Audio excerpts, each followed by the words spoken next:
something else? Yeah, pretty much. It could be, yeah, that pretty much sums it up. Just getting sucked into the dream to the point where it's like, oh my God, I forgot where I was, who I was. You know, just slipping into that from the truth, slipping away from the truth, away from the beingness. Yes. Into the thought. Yes. And then, you know, just coming back with, I don't know, compassion or whatever. You know. Okay, yeah. Well, that's one way to do it. For me, well, that is the way the Course does it, really, a lot of the time. Forgiveness, you see. I forgive myself for getting so engrossed in this story that, I came out of the now, or I came out of the now, the beingness, the timeless instant. Course in Miracles calls it, I believe, the holy instant. You know, that instant in which all is whole, which I'll be talking about a bit later on with this lesson. So, usually what I call the fall from grace is some form of interest identification which arises, as I see it, from the field of the ego. Suddenly a thought seems to be, I mean, for me, in the beingness, you know, the thoughts don't have much effect. They don't really take root. No, there isn't that heavy identification. So they're kind of lightly passing by. And when there's suddenly, if you like, interest or meaning or projected value or identification given with a thought, and as that starts, you know, it's almost like the beingness seems to disappear and another reality starts to occur. It's like the beingness gets a bit dimmer with the first hooking in or the first catching on to that thought. And for me, that this is the thing as that loss of consciousness occurs with the start of a hook into a thought, like for example, how will, you know, that could be the start of it, and suddenly there's an interest in that thought. How will I pay my bills tomorrow? You see, that's already, for me, you see, already hooking into a whole sentence, you see, and with interest and with meaning, you see. So suddenly it's like the feel, rather than being in the present or being in the beingness or now, it's like suddenly there's a shift, seeming shift away from that into a story. And if that's given a lot of interest, that sentence, it then becomes like a huge story or a drama unfolds, and there's great. So the ego, for me, gets payoff out of indulging in negative thoughts and stories. I mean, meaningless stories, for me, don't indulge the ego, but they're different. You see, I like Muji. I like Muji a lot because it's like, in the beingness, it's like, you know, and we'll be doing a lesson, there is no separation. There is no sense of separation. If all of you, it's like the timeless now, it's almost like the identification with the body disappears. You know, I'm not aware of the body. And, you know, the sense of me being stuck here with a field of localized thinking, also that disappears in the timeless now with the beingness or the presence. And it's like there's just presence without limitation, i.e. no separation. So, as soon as, and thoughts do occur there, and you know, for me in the timeless now, talking can happen, and spontaneously talking can happen, but there's no thinker. It's like the ego's core of a me-ness is not there, you see. When I'm in my ego, it's like, oh, there's a kind of, it's almost like a thinking cloud that thinks it's located somewhere, that is going off into the future and the past. And when in the beingness, it's like that sense of localized thinkingness and body identification is totally gone. So it's like pure presence, pure beingness in the time, and even this sense of tracking time has gone because you've let go of so much. So there's an expanded, you know, the Course calls it holiness, oneness, you know, limitless oneness and presence and timeless presence. And all that limited stuff, which you start to hook into more and more, the more you hook into the field of a thinking ego and a body identification, it's like the beingness starts to dim. It's like suddenly there is strong identity and a strong feeling of limitedness, and a localized thinkingness which thinks it's separate from everything. But what about when you say that question of, well, how will I pay my bills tomorrow? Shouldn't you never think about that? Let's say something you need to do about it. So if the thought comes like that, what am I going to do about my bills tomorrow? I mean, that is something concrete, something that might need some action to be taken. It's a good question. You know, what I've experienced in my life is the beingness is more than capable of paying bills, and the ego is also capable of paying bills. Both are capable of paying bills, but the experience of the presence, the timeless now paying a bill, and the experience of a limited thinking thing that's hooked in fear and heavy identification paying bills is a totally different experience. So when the thought comes then, if a thought comes, how am I going to pay the bill tomorrow? Can that thought come and the beingness can pay the bill? The beingness, yeah. The beingness, I mean, there is no person there. So it's spontaneous. I mean, spontaneously, intuitively, things are done. So when in the beingness for long states, it's like everything effortlessly unfolds, and the actions that need to be taken are taken. And it's like the day, you know, when you're in the, everyone's experienced it, when you're in the beingness, it's like the day goes by in a split second. You know, it's like there's so much joy, and the things, you know, food is eaten, bills are paid, but it hardly, there's no person there. It's like timeless joy, no effort. It's like it's timeless joy. So that for me is not the ego clinging on to thoughts and having an identified separate sense of doing it. Even that can also do it. But in the state of the beingness, it's like timeless flow. And I think everyone's experienced it for periods of time when everything is just effortlessly happening and there's hardly any hooking into thoughts and it's hardly any hooking into time. It's the most beautiful, and actually when you've experienced, I think everyone has experienced it, everything synchronistically seems to happen. You know, it's like, I describe it, but I think most people can relate. When in that state, you know, every bus you come to is there, you see. As you walk to the bus stop, the bus arrives. As you walk onto the tube platform, the tube is there. So it's it's like there's a unified oneness, and there's an intuitiveness, which is not coming from the field of the normal separated ego. So they do, but it's, you know, everyone's, I think the buzz language is flow in society. Those states of like, but in the flow state, coin it, or the timeless now, it's like there is, yeah?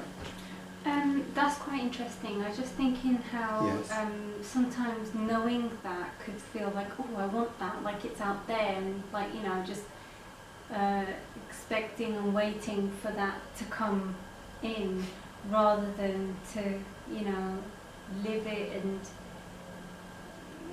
you know, sort of just live it and be it, you know, and know that it's happening. I think the moment when the thought comes, when, you know, that kind of lose that.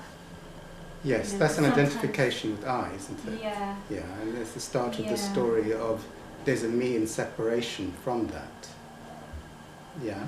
So if there's the timeless now and the expansive beingness, you see, and because it's almost like we're talking about it like it's a story, you know. Okay.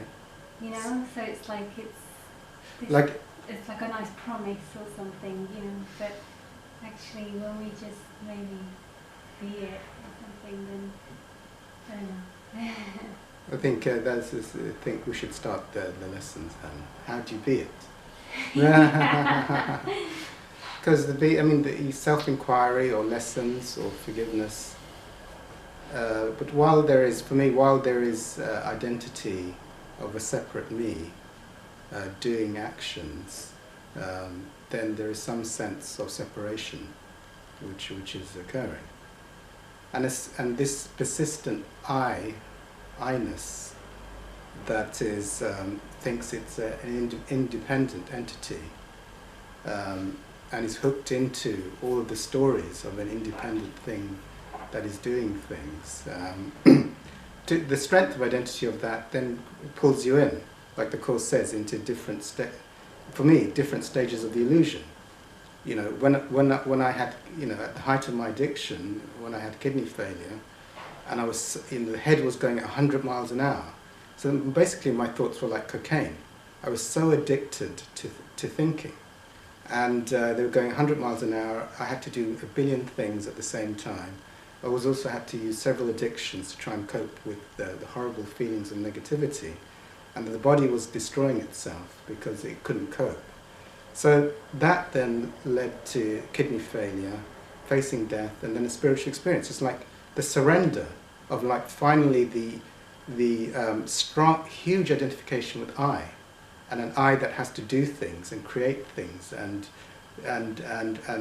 make a fantasy of its life, had taken its toll in a spiritual way to the point of death. So, and then there was a spiritual experience happened, and not everything was recognized there. It was recognized that, you know, that was an illumination of what could be, and also a warning of too much of a strong I that's separate and doing things and wanting to, you know, for me it's like, in all the classic literature, it's like a separate I wanting to rule the world its own way and not being in harmony, you see. Even in spirituality, like on that path, that can also be an I'm doing my meditation, I'm reading all these books, and, you know, I.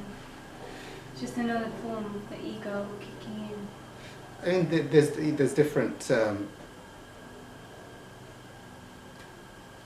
There are some things you can study which are grossly, what I call will not take you anywhere near spirituality. Like, for example, if I did another course on making money, you know, or I don't know, but making money in the stock market is not going to increase your spirituality. However, every spiritual pathway has a level of truth, you know. So some are more pure, some are less pure, and some have no spirituality in them. So it's not saying, I mean, what I talk about here is just the things I've been drawn to, and I personally think are very quick ways. Like self-enquiry is for me, is the fastest way, even though the most... Yeah, sorry. No, I guess I was sort of meaning it from the showing outwardly what, you know, some people, yeah, I don't know. Like more of an inward journey, yeah, but being a bit humble about it rather than, you know, getting on your high horse and saying, oh, I'm better than you, and, you know, I do all this stuff. I was thinking as like, I could say, I do this, I do that, I do this, look what, yeah, not even intending to show off, but on the inside I'm showing off. On the inside, that's by saying all these things, you see. It's ego. Yes, so, yeah. I mean, the spiritual ego is quite a you know, re-emerges as a spiritual ego. Is that what you're saying? Yeah, yeah, actually, yeah, it's similar, I suppose. Yeah, I'm could good be at that. Spiritually, could be you know, the spirit, I mean, anything. The ego will latch onto everything. I'm more spiritual than you. I've got one-upmanship, you know. Yeah, I haven't quite said I'm a spiritual giant yet. Okay, good. Anyway, I think we should get started now on the lesson for today. Okay, so today's lesson is going to be lesson 35. I'll give a brief intro and then we'll read it together and then we'll practice, because the question was, how do you do it? Well, one way to do it is by practical application of the lessons from the Course in Miracles. So lesson 35, this is an interesting one. My mind is part of God's. I'm very holy. I'm going to just read out a few of the phrases which I enjoyed from the thing. You'll believe that you are part of where you think you are. That is because you surround yourself with the environment you want, and you want it to protect the image of yourself that you have made. The image is part of this environment. What you see while you believe you are in it, is seen through the eyes of the image. So what you see while you believe you're in it is seen through the eyes of the image. This is not vision. Images cannot see. The idea for today presents a very different view of yourself. By establishing your source, it establishes your identity, and it describes you as you must really be in truth. So then it gives instructions. Close your eyes and search your mind for the various kinds of descriptive terms in which you see yourself. In the earlier part of the mind searching period, you will probably emphasize what you consider to be the more negative aspects of your perception of yourself. Towards the latter part of the exercise period, however, more self-inflating descriptive terms may well cross your mind. Try to recognize that the direction of your fantasies about yourself does not matter. Illusions have no direction in reality. They are merely not true. So that is a very interesting lesson. First of all, the course has been, we're getting to... Okay, so we're getting to some of the... we're getting now to some of the later lessons. So in the early lessons, it's like, this table does not mean anything. That plant does not mean anything. This man does not mean anything. Then later on, the course talks about my thought about this man does not mean anything. My thought about the table does not mean anything. My thought about this person does not mean anything. So now we're getting on to the courses describing the perceived sense of identity in which my ego has invested meaning in. So I see myself as a spiritual person, or I see myself as a poor person, or I see myself as a bald man, you know, whatever it is. So these are the beliefs, the core beliefs of my identity. And it's saying that this, for me, my interpretation of this creates a layer from which the world is filtered, you see, through these prisms of these beliefs of identity. And then it's saying that, hi Anna, welcome.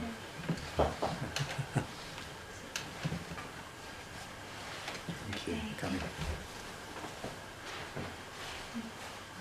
That's coming. So it's saying that that identity is creating a prism. Like, for example, I used to have the one, I'm a stockbroker, you see. I'm important because I'm a stockbroker. So there were all of these beliefs I tried to take on board to form my identity. And I looked out in the world through the prisms of those beliefs. And also the judgments that come through the identification with certain...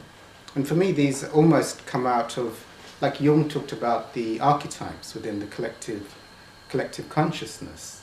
You see, there's the archetype of the broker, there's the archetype of the beggar, there's the archetype of the housewife, there's the archetype of the victim. So various, you know, and they have you can pick them up, and they have the filter through which you then pull them out of the collective, and then it forms a thing from which prisms are seen. Often in different communities, people have the same languaging. You know, in a 12-step fellowship, people will speak in a certain way. In the stock market, people speak in sort of greed and money are the prisms through which all of life are seen. In a spiritual group, it will be like spirituality are the prism. You don't look through. So these are, hi Evie, welcome. Hi. Evie, hi. I've seen you for a long time. Hi. Welcome everyone, thank you for coming. And yeah, just talking about lesson 35 from A Course in Miracles. My mind is part of God's, I'm very holy, And and how later on during the lesson, we'll be reading it in a moment, but it'll be like, for example, I see myself, it actually says it here, I see myself as depressed, but my mind is part of God's I'm very holy. Or I see myself as successful, but my mind is part of God's I'm very holy. So what that for me means is, these are like the core identifying beliefs of how I see my own identity and character. You know, my core beliefs of what I think I am from the perspective of the ego. Like I'm successful, or I'm talented, or I'm ugly, or I'm spiritually superior, or whatever it is. These are like all the core beliefs, you know, that my ego can grasp, these ideas. So, and then, so, as I state these, then, but my mind is part of God's and very holy. Now, my interpretation of that, but my mind is part of God's. So, this is like, these are the thoughts of separation, and these are the thoughts which my ego is creating a filter out of which it creates its own reality in which it perceives. So, the Course talks about perception as opposed to vision. So as I have these core identifying beliefs, like I'm spiritual, or I'm poor, or whatever it is, I'm an old man, whatever these identifying beliefs are, they create a little filter.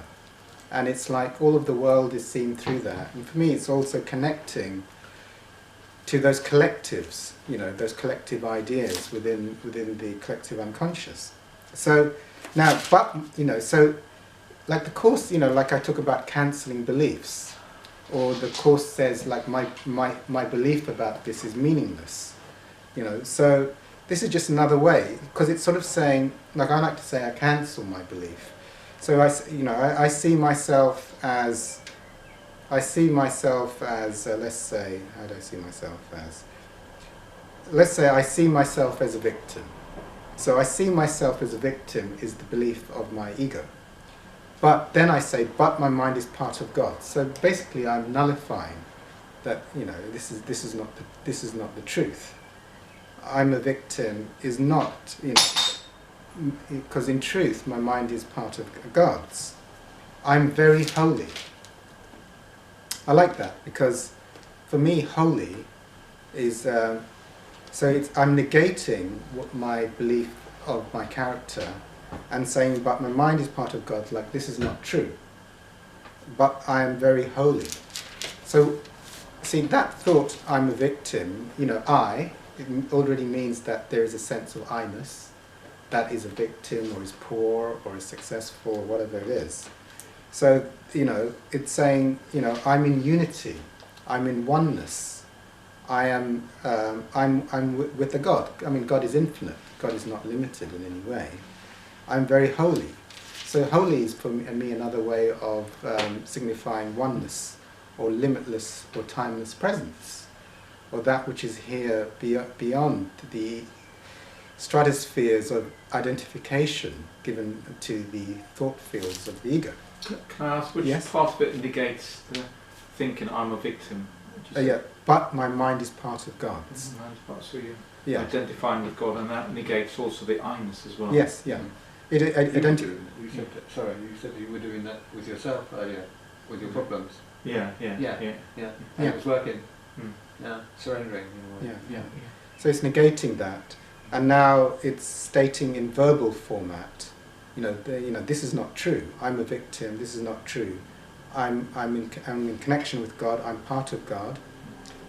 I'm very holy. And for me, holy means holiness cannot mean I-ness or limit. I'm in limitation, or there's a me in that has a sense of limitation from other.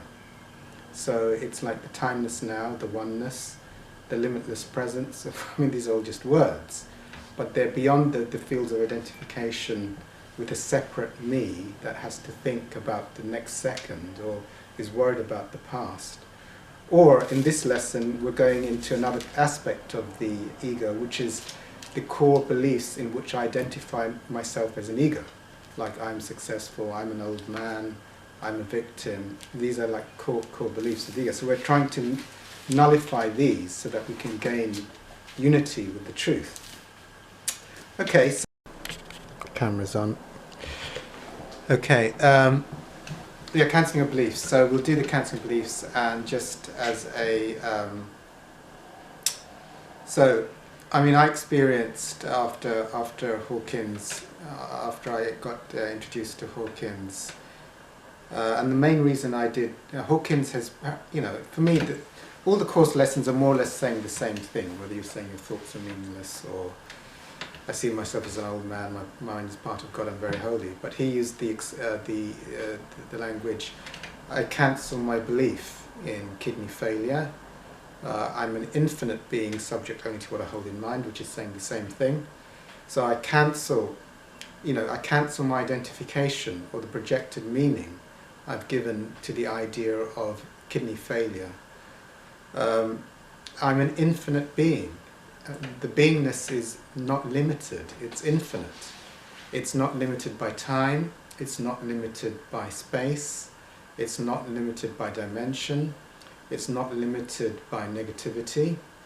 It has no limitations, because to have a sense that there's a separate I, me, who has a reality which is separate from a supposed you, is already dualistic, and to the extent that it's occurring, that identification with the sense of I-ness, either through body or through thoughts or through latching on to aspects of identity or aspects of forms, you know, like in the addictions, the identification with, for example, sugar donuts, you know, so all of that creates a sense of separation, and the loss of the beingness, the timeless now, the presence, the oneness is gone. So in timelessness, or in presence, or in the beingness, everything spontaneously happens. Even speaking can happen, moving can happen, all can happen. But that heavy identification with thoughts and thinking of the future, or there's a thinker that's thinking of the future or the past, or a heavy identification with the physicality as a sense of me-ness, that is not present. So, now, I did it but for me it works with everything. I mean, I think not everybody who comes in has to deal with heavy illnesses, like I had kidney failure, gout, asthma. So I wanted to cancel those beliefs, but you can equally cancel beliefs in being poor, or being a victim, or being depressed, or being tired, or being awkward in social situations. You can cancel beliefs in all of these things, and then you get back into the infinite being, the timeless now, that which has no sense of a separation. What do I mean by that? There's a me in separation from a you.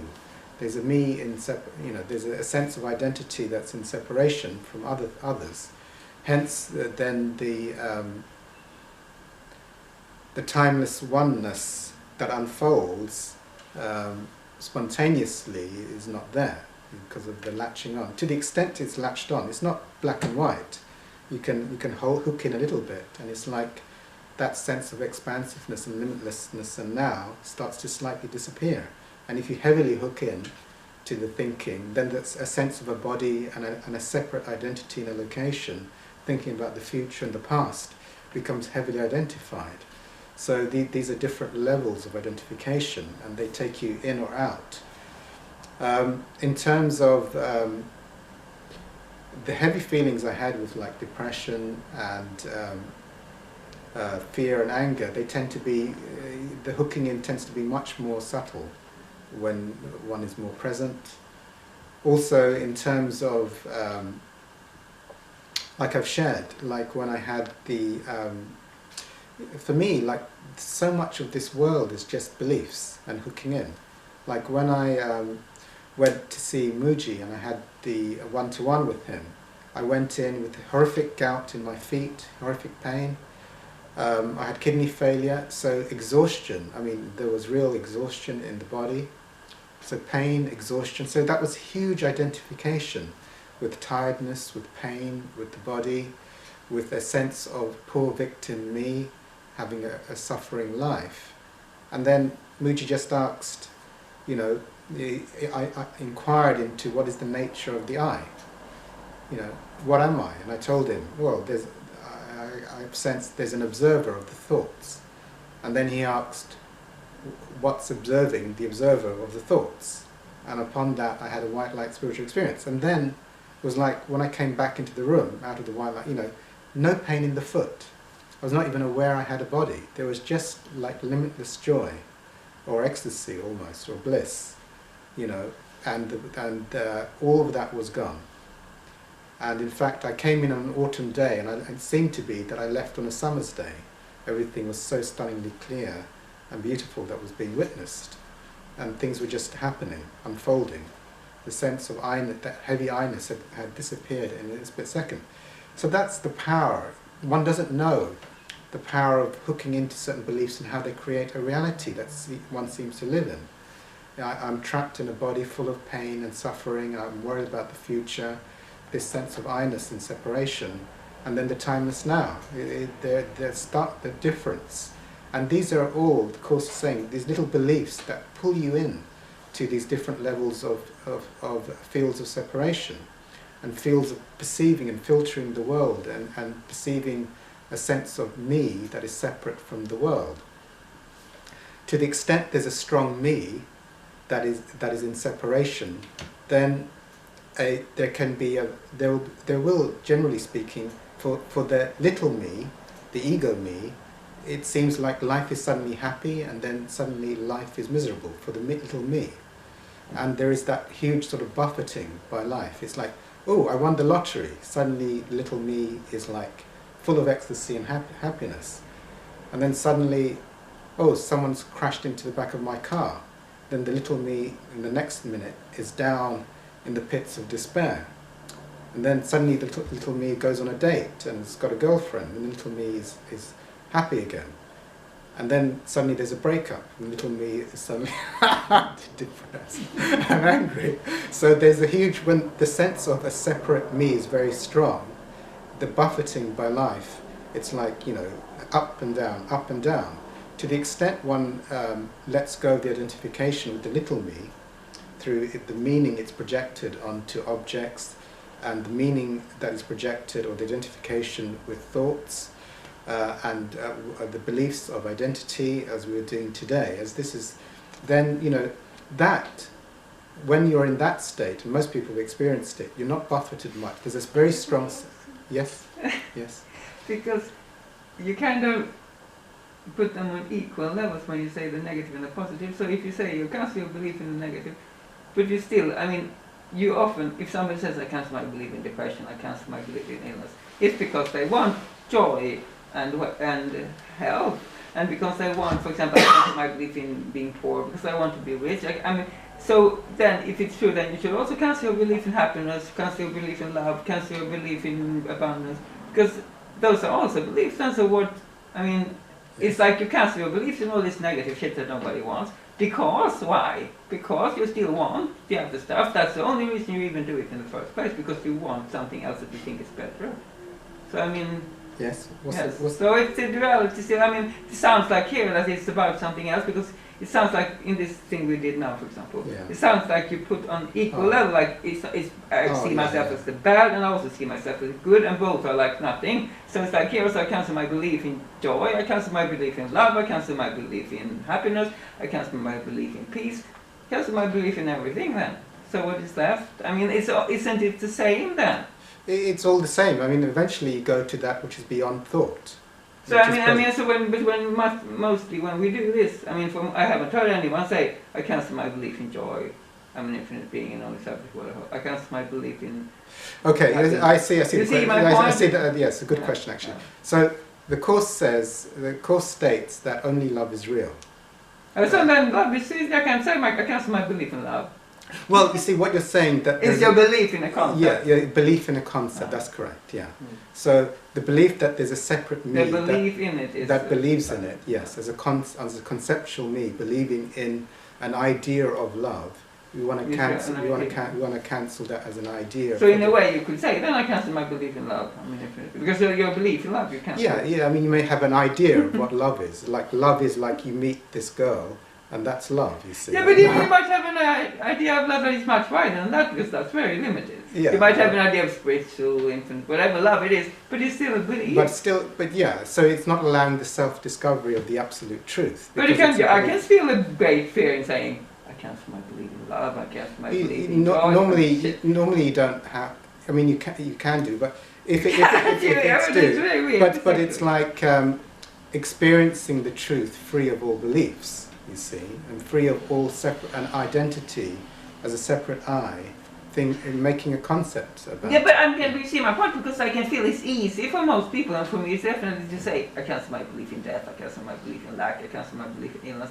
It's easy because I don't want that. Yeah. I don't want that. It's easy to say that. Yeah. But I mean, isn't the point of all of this that I should even say, I cancel my belief in all the things I do want? Because that's really If where there's it a strong comes- attachment to them, yeah. I mean, if I see that there's a great fear in even saying it, there must be a strong attachment to it. Because I the thought of sitting saying I cancel my belief in all these tiny things that I still think. I'm saying I cancel my belief in all these bad things because I hope that will make me have the good things. That's why I'm saying it. Yes. So the point. Yeah. So the thing is, what we're doing here is disappearing the I. Yes, and its concepts and its ideas that latch on to and project different meanings. So as we let go of these things, even though no verbal statement can be perfect, because all verbal statements will be dualistic in nature. However, as you release them, the meaning or the projection given to them, and how it's holding the identity in separation is slowly diminished. Isn't it about the wanting? Also, you want, isn't the I though? I mean, I don't know if this is true even, Yes. but it sounds like the whole idea of all of this here. And of course, the miracles and many other spiritual, like teachings are that Yes. you shouldn't want anything basically, because that's where suffering starts. As long as you want something, prefer something before something else, you can start to suffer because you might not get it. Yeah, that's what the Buddha said. You see, So desire, it is, desire, yeah. but desire, desire. But what we're doing is we're disappearing the I that desires. So I'm not even sure if it's. I'm not sure yes, if it's true that desire is desire. bad. I mean, No, I mean, like I said, this world is created by desire. Of course, it might be an end. There will be an end to this, and then without desire, this wouldn't be right, and there would be something else. Probably, I don't know. Well, the thing is to experience the truth of who you are. It's not to see what the world will be. I mean, it's like desire is a certain vibration of an I desiring something, but there is also a vibration where there's no I. That there is no I. There's just the timeless now. There's just presence. Which presence is not a vibration of an I in wanting. That's a different field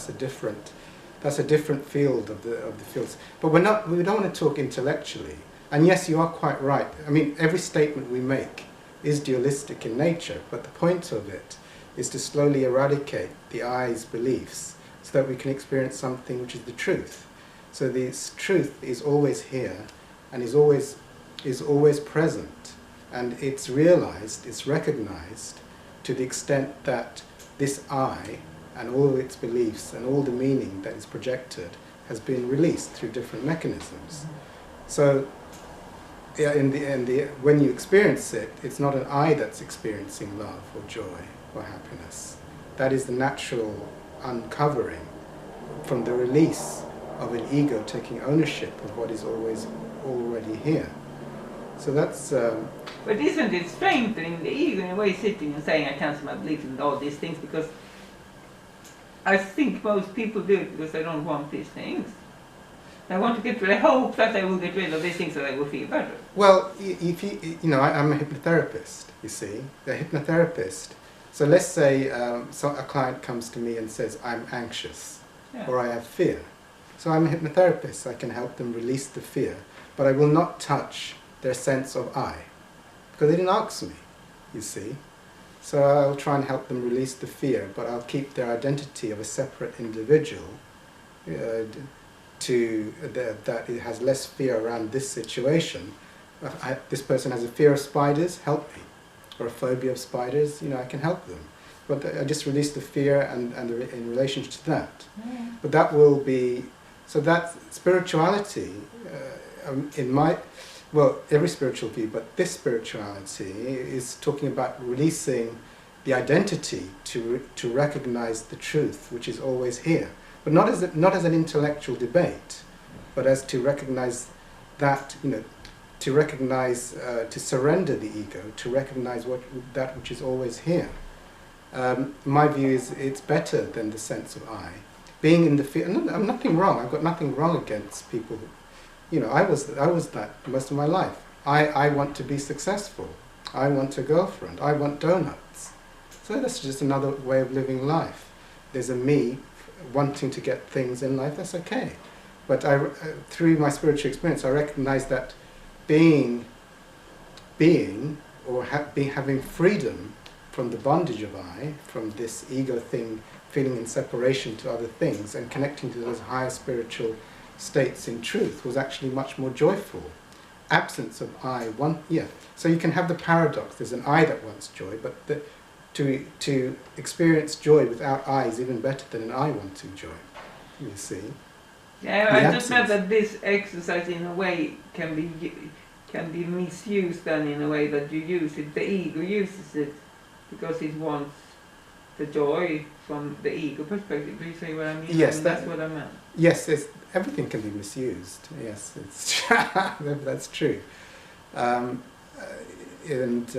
Yes, it could be used in that way, and many things I think use it in that way. And for me, on a certain level, there's nothing wrong with the ego trying to let go of suffering and maintain its I-ness. In this thing, it's like there's always fear. The more you release from the underpinnings of the ego, how will I pay the rent next week? I'll lose my thing of enjoying donuts. All kinds of fears will come up, and some people who've got, to that experiencing, you could call it the timeless now, or the limitless presence, or the beingness. It's been called many names. If you come into contact, when I went to see Muji, it's just sublime bliss, you see, and soon all the thoughts seem to have disappeared, and this overwhelming bliss and presence is there. So it's like, and that's the absence of an I. So the experience of that was far more profound for me than wanting my I. But it's understandable for everyone. Each of the core belief systems there's huge fear in releasing them. So, okay, I think, thank you for that question, Monica. Did I answer the question, or you're not satisfied? It can be misused, but it's to get the essence. We're trying to release the things to recognize the truth. Yeah, it was just a thought that came up, and that's why I said it. It just had the thought that it was like used in a way that you don't want the bad things, and that's understandable, and so you say it, because that you don't want, because you want something better, so it's still the striving for.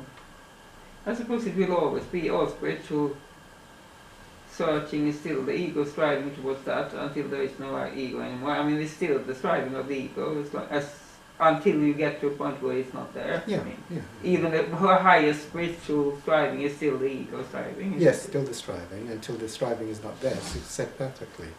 At that point, there is no striving and there is no ego realization. So it's, I cancel my belief in kidney failure. My kidney failure is gone. Thanks to a kidney transplant. I was discharged from an asthma clinic. They just discharged me. I haven't used inhalers for years. I used to have gout attacks, have medication. I haven't had the medication for years. So I just state that for the power of how strong identity is, and when it believes in something, the life that unfolded, and in releasing these ideas and connecting to being the highest spiritual sense was very, very powerful, just in my own experience. So I do that. You can do that one. Then I also had the miracle, which I mentioned here, that came to me recently. Lesson 14, God did not create cancer, so it is not real. And my mother had like swollen feet, oedema, and God did not create oedema in my mother, so it is not real. And within a few days her oedema was gone. So that happened, and that was quite, I didn't recognize you could do it with others, but it seemed to work in that instance. So I did that for my mother. God did not create oedema in my mother, so it is not real. So I let go of my perception of my mother having the oedema and refuted it. And then I sometimes do a visualization of the body in health, full of energy and vitality. But you can, it's about what I was talking about before, self-enquiry. And one of the ways, which I think is far quicker, is to find out what is the I. You know, because for me that's the root. Is the I that seems to think it has existence in separation.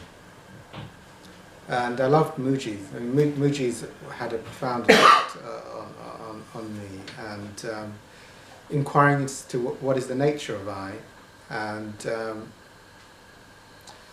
and what must be eternal, you know, to get in, to experience that which is eternal, and to let go of those habitual fields of aspects which pass.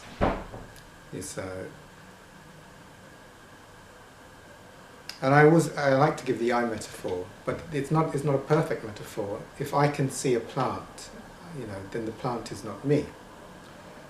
So the plant is an object which is being perceived by the perceiver, but the object is not the perceiver, or the witnesser, or the observer. So thoughts, so there can be objects which are observed. So I can observe a plant, but then I can be aware that I'm not the plant. I'm observing the plant. The plant is an observed object, and the plant may die, but the observer is still constant. So it can change, but the observer is observing the plant. Then one gets to more intimate things. Rather than perceiving objects out there, there's clarity, that observation of the objects out there, but the observer is not the object out there, it's being observed. Then, of course, there's the next very intimate field, which is thoughts. So let's say I have a thought,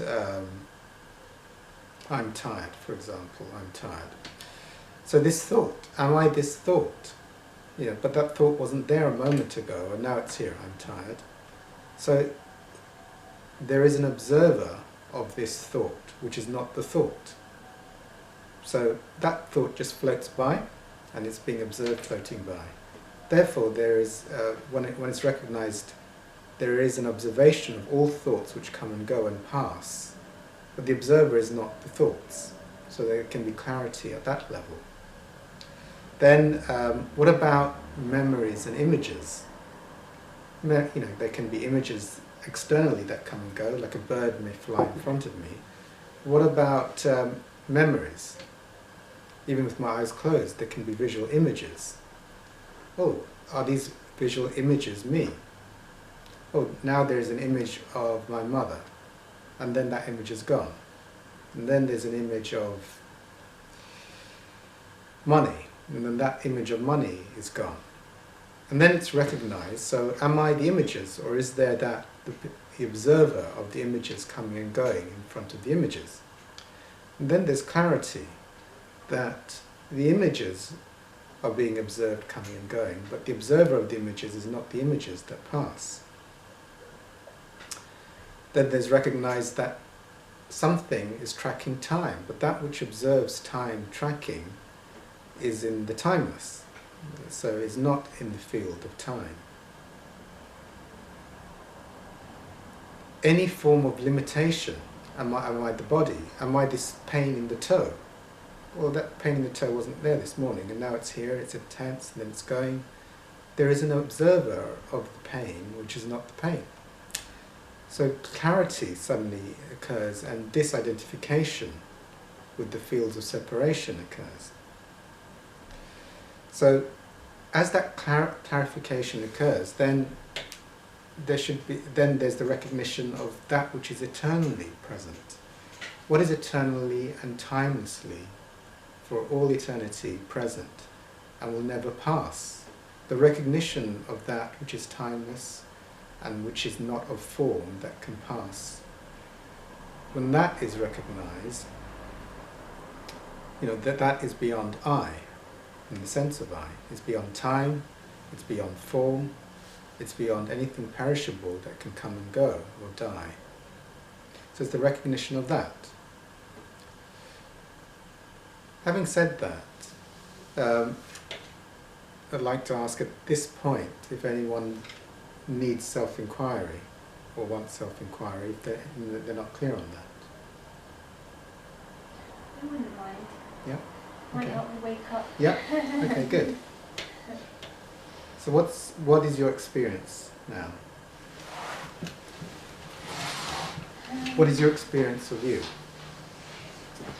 Just a bit uncomfortable and a bit tired. Okay.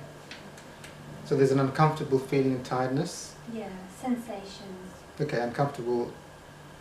Okay, and so this is experienced as you right now. It's tiredness, and what was it, the other one? A bit uncomfortable. Uncomfortable and tiredness is here now. So yesterday, was there uncomfortableness and tiredness? Yes. Okay. Probably on Different. at different points, yeah. So on Thursday, for a point, was there a point when there was no tiredness? Yeah. Yeah, there was. There was a time when there was no tiredness and comfortableness. Mm. So this is now here, Mm. and this comes and goes. So something is aware of it being here now, and something was aware when it wasn't here. Yes? Mhm. So this tiredness and uncomfortableness, so can you go to that which is observing the tiredness and the uncomfortableness, which is not the tiredness? Go to that which is observing it.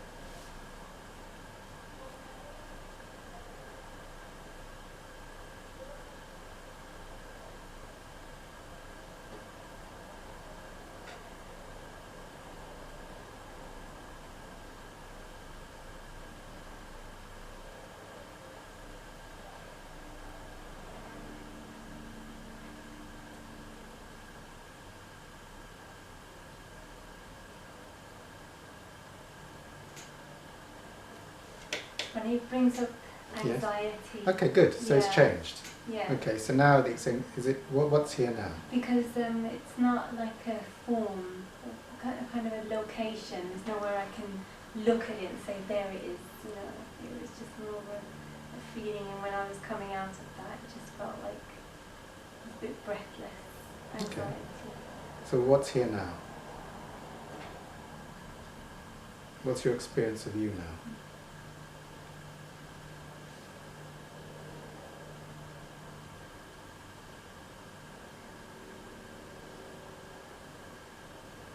Just in the head a bit, just trying Okay. to make some story or something, but unsure. Okay. Yeah. So the head is located. Is it like a location here in the head? Is that right? Yeah, it just feels like,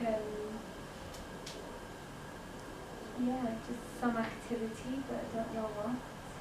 You mean thoughts or? Yeah. Okay, there's thinking and the location of the head. Is that right? Yeah. Thinking and the head. Mm. So this thinking that's going on and this sense of head, yeah. So the head is a location, and these are.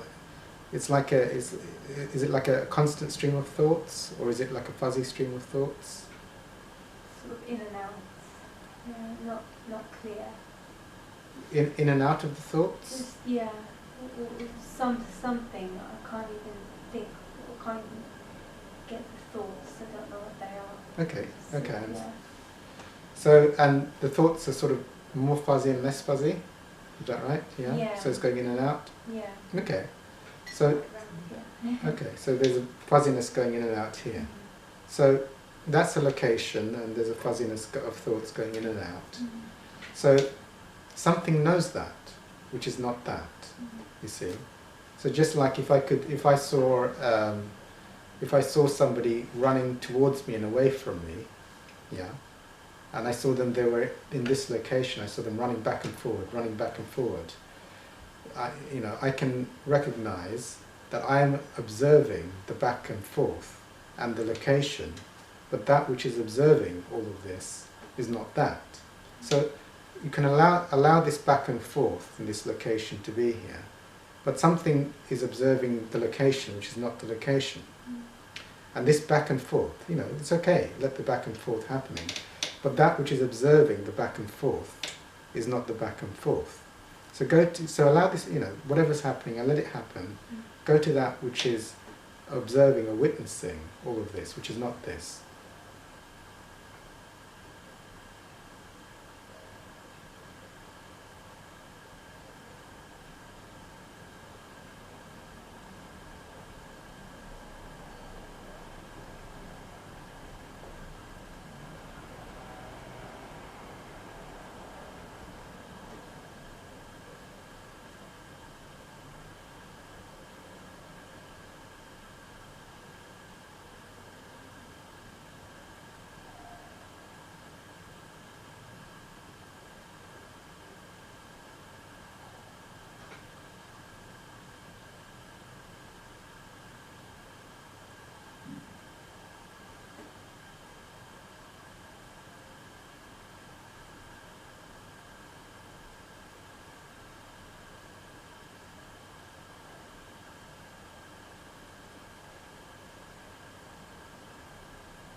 Observing the breathing again. Okay. Yeah.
Become aware of the anxiety, and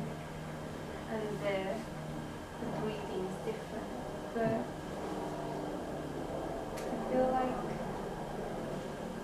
there's a calm presence, like observing that anxious breathing. And the anxious breathing is not me. I can shuffle, but the breathing might be there for a while, and that's okay. The tendency before was to try and get rid of it or not sit with that.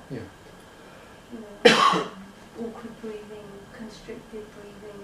Yes.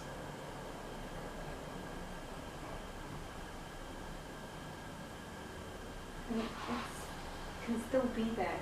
Yes. And maybe I might need to just move the body just to allow the breathing to be different. But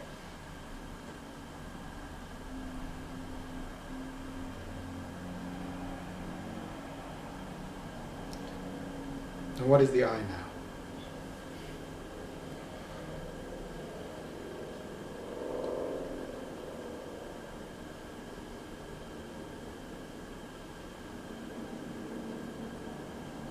there's no words. Okay. Yeah. So is there a problem?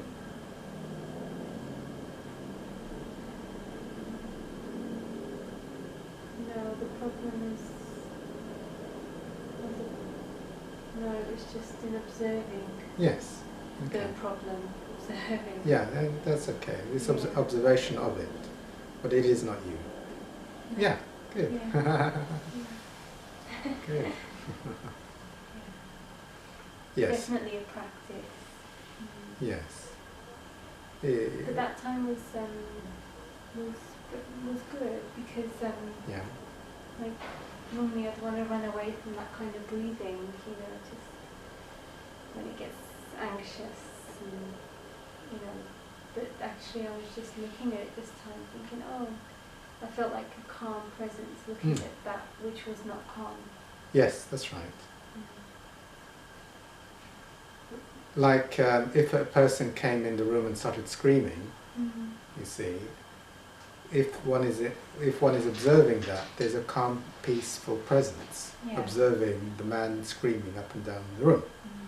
But for someone, the next person sitting next to me might be heavily identified, and then they're hooking into the words and the noises, and then their own internal, it'll be for them, it'll be like quite a noisy and maybe even difficult situation or experience seemingly for them. So that's the difference of it's not, there's no words for the beingness, but like neutral observation, and things can come and go, but there's no confusion of the things going being I.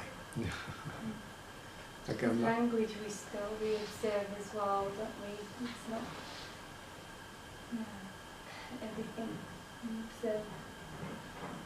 Yeah, the thoughts are observed, the body is observed, other objects are observed, images are observed, time is observed passing.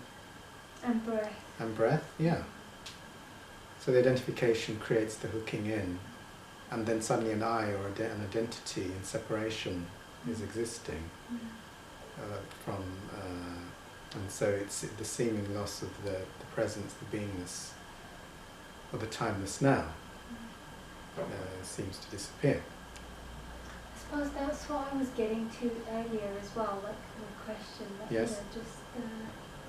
Like in being in this beingness, yes. And then how quickly those interests come in, or be it thought or even a breath. The interest comes in because it still holds meaning. Like if I put 40 tables in front of you, it usually doesn't stop the beingness, because there's more or less no pre-existing heavy meaning or attachment to those objects, which are quite meaningless. I was a food addict, so certain foods would be very interesting. But when in the beingness, those foods have no hooks at all. So even if they were there, they would be as meaningless as the chair or the table. You see, it seemingly has no power to hook an identity because there is no hook there. You see, so breathing can be made meaningless. Body identification is one of the big ones. Like I had such body identification with the body, physical ailments. But when these are made meaningless, then well, my experience has been, and I'm not saying it's going to be for everyone, when you make them meaningless, even the illnesses disappear. You see, so hence how things, as you give them meaning, they seem to also exist. And sometimes when you take the meaning out of them, they sometimes disappear from your experience. So that's the miraculous. You let go of the meaning of an identification with kidney, I have kidney failure, and also the meaning of the heaviness in the body. Heaviness in the body is meaningless. Pains in the body are meaningless. The pain in my feet I used to get with my gout attacks. As you made those meaningless and I just allowed the sensations to be there with no resistance, and then eventually they stopped and I was taken off the medication. So that's the miraculous. So the great power, and what is the experience of the world? Well, when things are meaning, that was part of the lesson for today in the Course in Miracles. as you give things meaning and these beliefs enter into, they create the world you exist in. So if kidney failure is a thought I really want to believe in, and I want to pick up from the collective unconscious, and I'm holding that, it's almost like that suddenly seems to be my experience. And then as I let go of the identification with that and just allow things to be, then it seems to be, disappears from my experience, you see. Hence, so breathing seems to be me only because breathing seems to have great meaning or identification in that sense. And like how Joel was saying earlier about the cancer and doctors' comments and stuff, I think if you're sensitive to other people's comments, maybe better to, maybe like not just doctors, just people in general, you know, just stay quiet, not say anything to them, you know. Because if you talk about the pain, Yeah. you talk about, you know, then it makes it more real. But if you just cancel the belief silently. Yeah, I wouldn't try and argue with the doctor. Not just a doctor, just anybody. People who are attached to pain or pain. Yeah, I think it's more powerful to discover who am I than to, yeah. So what are you now?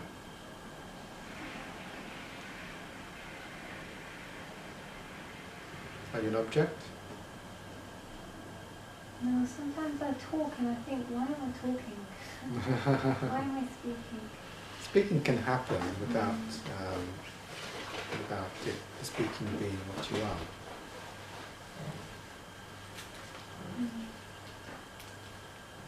I think, just observing certain things, like just to keep coming back to the observer, you know. Yes. Sometimes the mind can an indicator that I'm noticing is that when I am closer to the present, breathing changes. Yes, that's It becomes true. more like palpitation, like, you know, anxious, kind of really shallow breathing, and Yes. you know, maybe that's, if I'm noticing that, it's a good to just observe it now, not feel scared of that. Yeah. Whatever you identify with, observe it. What's observing it?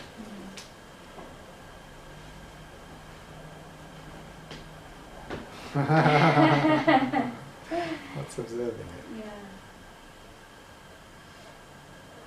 That helps. Yeah. Yeah. Because I feel calm presence again. Yeah. It just observes that. Yeah.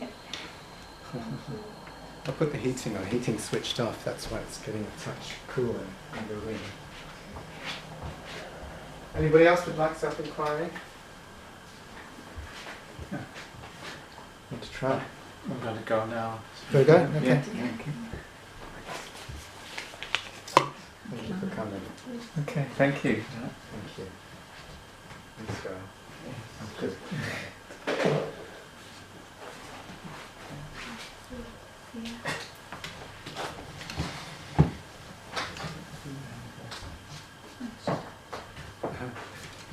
Thank you. Thank you. Nice Thank to you for see coming. you. Good to see you. Bye-bye. Okay, Bye-bye. Bye-bye. Bye-bye. Is it? Any other questions? We could read some Hawkins. Yeah, I thought, because I got all the Hawkins books out because he was coming today. Okay, I've got 3 books, and I have to leave in about 5 minutes. Sure. But yeah. I'm open to whatever. Any of you two want to make a choice? The middle one. Other one? Yeah, go for it. Other one? Okay. Who wants to discover? Oh, that's interesting, isn't it? Discover the presence of God. Should I be greedy and control when we start? Not give it. Not trust. No, should I trust one of you guys to pick? Surrender control. I don't know if I will surrender control.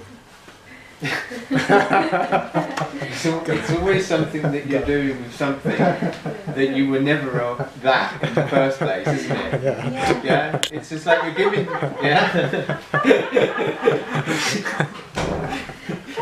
When you were saying earlier how, you know, in the check-in you were just saying how you just accepting of, it reminded, it just was lovely to hear that, just because, you know, like, you know, that expectation, sometimes I can have that, like, oh, I need to be a certain way or show a certain way of, you know, just be. You're not that. Yeah. You're not that. No. The next one comes, you're not that. You're not that.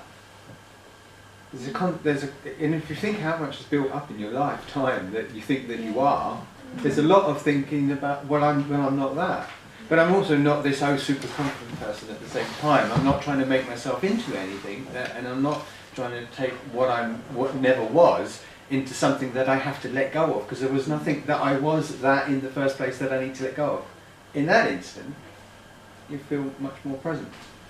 There was like always that like ego kind of fear and insecurity of letting go of that which I was never, but it felt fear That of you, letting go yes, of it that. made you feel that that's what you were, Yeah. but you were the observer. You become the observer of that. That is made a fictional aspect of yourself, that you believed in that that's what you were. And yet you were never that. And it's crazy, but at the same time, it's wonderful to be able to just say, okay, you know, and also playing with these ideas. So if there is a person and you're not comfortable with them, then being silent and just being the observer sometimes is the better way to be. Yeah. Or I say better way, but it's more interesting, because then there's no reaction from that person, or they might pick on the fact that you're not saying anything. Yeah, and sometimes that was a bit uncomfortable, because I was always the one who thought I felt like I had to swoop in or say something or comment back, or you know, just wanting to be liked or approved, all that kind of jazz. Yeah. You're kind of letting it go each time that it comes up, but you might not catch it immediately. You might actually sit down in the evening and think, oh my God, what did I say? What did I do? I shouldn't, I could have, would have, and then you just let that go too. Yeah, especially when people are like gossiping or something, it's like, oh, I don't like this, you know, but then actually the inclination, like before I probably feel like I had to acknowledge or say something, and now I don't, as, you know, like slowly, and it just feels like, oh, I can feel like a bit uncomfortable, but I know it's good for me to not, you know, go there. You're just observing the feeling of uncomfortableness, because there is also, when a certain energy is in the room, that you suddenly become a part of it, and you find yourself saying stuff that you didn't want to say, but now it's coming out your mouth. So like, what's doing that? That's and then you can stop yourself then, or later on you can not berate yourself or beat yourself up later on and say, well, I could do better. There's no better or worse. There's only what's happening, and then there's only what's happened, and that's the beauty is that there's never any more judgment on yourself or anybody else into their behaviour. Yeah. If everything is showing up as it's supposed to be. Because I think a big thing for me was like, because I always used to be the one who spoke for me and the other person, and to stay quiet and to not do that is, you know, some people are the opposite. I was never that, you know, and so it's like, and the feelings of discomfort that come with that, just observing that as well, and just, okay, that's, you know, and just, yeah, because, you know, it's just false, you know. It's false. It's not real anyway. You know. Exactly. Yeah. The faults in themselves are something that. Right time then specific that's when a thought wants to come in, and being tired is a sign that your brain it wants to shut you down, because what you're hearing is what it doesn't want. Yeah. When you get tired. Yes. Yeah. I've noticed that. I've really noticed that. Yeah. Oh, I really have, especially during meditation. So yeah, it's good stuff. Wants to wake up and all of a sudden something wants to go to sleep because it's resisting. But you know, again, I can just observe that. funny enough, I don't feel tired now. No. Yeah, the truth wakes me up. Yeah, truth will wake you up. That's a good one. Sets me free, but wakes me up too. Yeah. Yeah. So what does Stephen Hawkins has to say? Is it, no, sorry, not Stephen Hawkins. Yes, David David Hawkins. Yeah, But it's funny what the mind will do, like anything, just to not pay attention. Yeah. Makes me laugh all the time. Yeah. And it's good if you've got people around you at some stage or some stage in your week, or like you're doing a meetup like this, where you can then get that boost in having back your, I say having back yourself, but you're not trying to get yourself back from yourself, because you can't, because you were always yourself. You never were not yourself, yeah? But you get distracted, like you said, when you go out in the world. Yeah. Well, we kind of bounce the truth off each other here, and it just sort of bounces off each other, and well, I feel like, you know, into back into myself. Yeah. And sometimes, yeah, I just feel the energy, you know, it just even like cancelling the belief of something. That is, you know, quite powerful. yes. Yeah. You know, just something like that, or just an exchange of a few words. You know, sometimes is all that's needed. But it is. I wonder if I can change my perception and think, you know, look at it like entertaining and the game, and you know, if out there it will be a bit easier, because I don't want to go out there like, you know, like the rugby player with my shoulder pads and coming in, you know. I don't want to be like that, you know. I don't want to resist, you know. I just want to accept whatever comes, you know. It's just yeah, When you let- still God's creation. Yeah. You know? When you let the love come through you, it really does reflect back a lot of the time on your experience of what you're then having. It also, I've found that it filters out onto people around you. Suddenly they're telling you something wonderful that happened to them, and you're thinking, what happened? And I love that. I love the idea that as I walk around, maybe, and I know it's a thought, it's my mind, but it's a fantasy, that in some way other people's lives are being affected. Even if you smile at someone on the train, or if or you help somebody, or somebody drops something, that it changes a perception that they have, and their day changes, and perhaps a thought that was there is not there anymore. I just love that feeling that what you can do for others, and just be of service. Yeah. And I think. just- yeah. Sorry. Yeah, it's just that when that aspect of the divine love comes through, it doesn't have a judgment on anything. I don't know if you ever heard the story of the guy that had the gun on the bus, and he was going to shoot someone, and the guy stood up and he just turned and looked at him and said, "I love you." And the guy just put the gun down. It was in an instant. So beautiful. And that is the power when that is divine is actually being revealed in that moment, and it's in every Course in Miracles starts, doesn't it, with that everything is neither a big miracle or a small miracle. In other words, everything is a miracle. And when you go outside and you just have this appreciation because you're so present, you're there. And even that person that you don't like, you become present to them. Suddenly they're telling you your problems, and you never thought that they'd never tell you anything. You suddenly realise that really what they're asking for is help in their anger, in their anguish, in their anxiety, in their bullying even. What they really are is asking for help.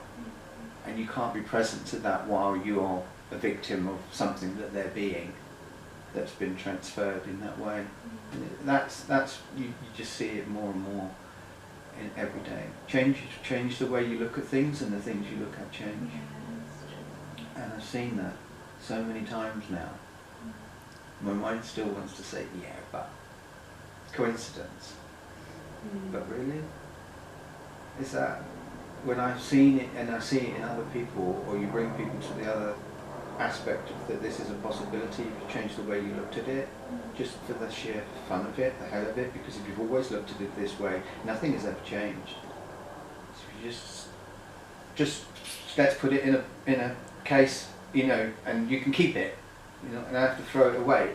No one's telling you to get rid of it. No one's telling you that it's bad. But why don't you try this on for a little while and see what shows up? Just because it would be fun to do. It's like a little game, and then that's it. Suddenly they get a call from somebody, they get some money coming from somewhere, or even if nothing actually happens, they still feel peacefulness within themselves because that's not something that they're holding on to anymore. Yeah, and if they annoy you, you can just ask for a change of perception. You know?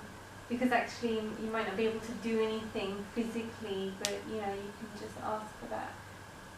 Because again, if you change the way you... But they never annoy you. That's the whole point. They never annoy you. You can only be annoyed, and the annoyance comes up within you. It's got nothing to do with them. But yet the blame is going to be over there. So if that could stop over there, but the power is that it doesn't have to be over here. So then they're a great teacher. Whoever annoys you, causes you frustration. Oh, so it's like, what do we thank do? you. Yeah. Yeah, you're just great. I love you. You just frustrate the hell out of me, but I've got to admit, it's the best work that I ever do on myself in your presence. Is it just by making it meaningless? No. Or just observing it? If you're trying to make even something meaningless, it means that you've made something mean something in the first place. There's another step to that it kind of it annuls the fact that you need to make anything meaningless. It already is meaningless, yeah? It's always going to be meaningless. And then the mind which has made up this meaning to it is fictitious, it's not real. So and if you're trying to then tell to the mind which is fictitious that you've made something up and now I want to take it away, you're reinforcing the fact that the mind in itself has actually got something real that you want to get rid of. You're letting that idea go at all. You're letting that belief go. Each one that comes up, you're letting it go, and then suddenly there's nothing for the mind to hold on to, even the very idea that it wants you, which is your mind saying that there's something that you need to let go of. That if the mind isn't what's real, it doesn't need to be let go of. You're at a point now where you're being, without having to say, right, I've got to let this go, I've got to change this aspect of myself, that is all mind again. It's all mind, yeah? And so... So eventually it just gets to a point where it doesn't bother us because... It can never bother you. It can only bother your mind. Right. Yeah? There's nothing that can touch you or bother you except that your mind has convinced you that that's something for you to be bothered. But here is the mind's beautiful way of showing up so that you can get a classic observance of what it's doing, and then you become a witness, and you can go in the toilet and have a little laugh or a cry, whatever you want to do, and you can come back out and they're like, what happened to you? There's no infectiousness from what's now a case where you see this. Once you start to see the person as your teacher, then you start to feel that it can become almost a comedy, because now what they're saying, you're instantly catching it and thinking, yeah, that got me for 5 seconds or 5 minutes, and I just realised that that's another teaching. Everything is a teaching here, yeah? They're not frustrating me. There's no them to frustrate me. Yeah? The power of that observation is much more powerful than the subtle observations that you're able to say, well, I can just let that one go, but this one really. So your parents are the best people. Oh, yeah. Yeah. But when you see them as love, and when you see them as your teachers, when you see them as perfect beings in whatever format, way, old standard, what doesn't matter. Now you're not seeing that. What you're seeing is perfection showing up for you, from you, and there is a divineness to it, and you'll feel it. You suddenly feel overwhelmed with emotion. Oh wow! That there's nothing but gratitude I have for these people in my life. There's nothing but gratitude that I have for this that is showing up in my life. But you don't you don't get this gratitude, you become the gratitude. There's a difference between that and what's showing up for me now. It's always perfection. Only my mind's opinion comes in and tells me, like it, don't like it. Eckhart says a lot about if you just surrender to what is, and then what shows up, accepting what's in the now, accepting what's happening, is better than your resistance to I don't like it, I'll run away. Sometimes in that thing that you're running away from is the very aspect of the thing showing up to show you an aspect of yourself within your mind that you want to deny, and yet you're not confronting something, you're just becoming observant of it. A fear, mostly fear. Yeah. And that's So the key is to just observe it. yeah, you're not trying to shove it under the carpet. Oh, I'll sort it out next week. Yeah, yeah. But you can if you want to. There's no rule. I don't believe myself that there's any rule or regulation in any way that you can approach any particular thing. You can use comedy, you can give people Donald Duck names, or whatever you want to do, whatever works. But ultimately, you find yourself leaving and just, wow, life is freaking awesome. Yeah. Oh man, I have to go. I don't want to go. Okay. Oh, this space is Go and have fun, go on. Yeah. Go out there and have some fun, yeah? Make yourself laugh. Homework. Yeah? Oh, Smile at the world. It will smile back at you, and if it doesn't, kick it, yeah? Shake it. Shake it. It's like a snow globe's no good, is it, until you shake it, yeah? That's when you see the beauty. Oh. Oh. Yeah, okay. Thank you Yeah, so much. you're going to be fine, yeah? Let me give you a hug. See? Like my playmate. Oh yeah, that's a good way to put it. Give me more hugs.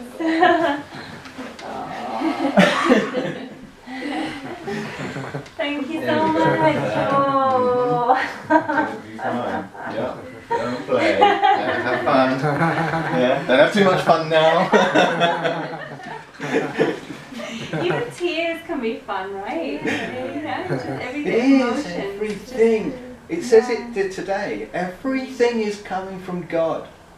Your fear, your sadness, everything.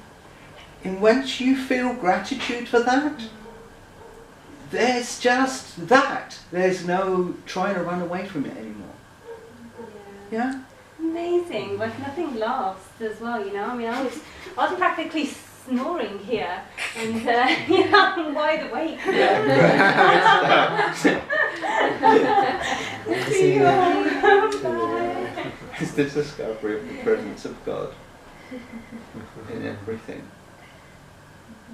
What's the book? Oh yeah.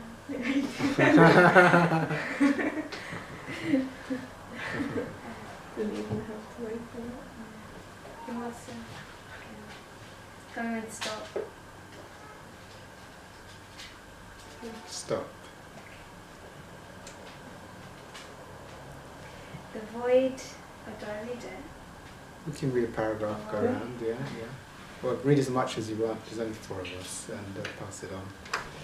The void is also free of emotions or perceptions, as it is non-linear and thereby devoid of such options. This state is also...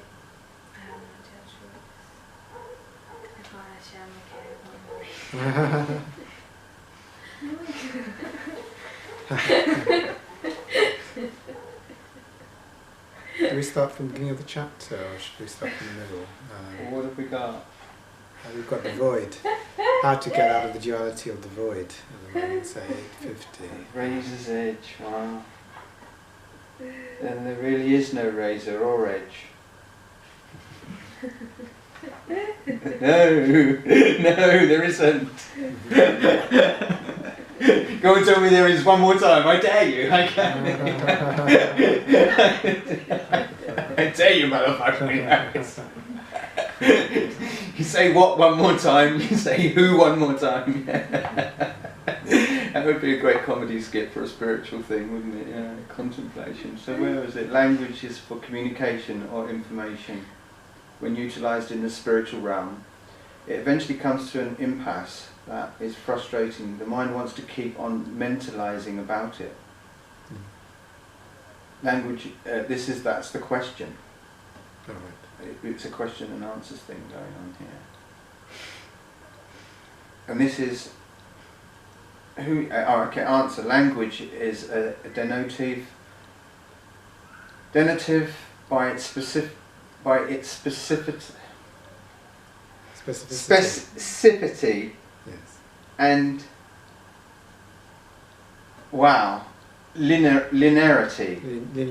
linearity, but it also has non-verbal implication and reference that is subjective quality as well. Thus, eventually a teaching becomes non-verbal and is conveyed via the non-linear field of that level of consciousness, whereby the knowingness is innate to the field itself. That is the value of the presence of a teacher whose energy field is like a catalyst. The high energy field of the self is already present in the student. It does not have to be acquired, but only activated, which is a consequence of positive karmic potentiality. Oh, that was actually the chapter before. The other one is allness versus nothingness. The mind's content is expressed in linear forms such as concept, ideas, images and concordant emotionality, but spiritual endeavour. These are surrendered and thereby de-energized at some point, and apprehension may arise that the self is being obliterated and therefore I will no longer be me. Even further, the fear may be the one will cease to exist, which arises as the classic fear of non-existence or nothingness. Understandably, the thought is that if the I consists of just programs and they are surrendered, will not the I disappear also? Thus, it is important to understand that the meaning of void, especially in view of the pervasiveness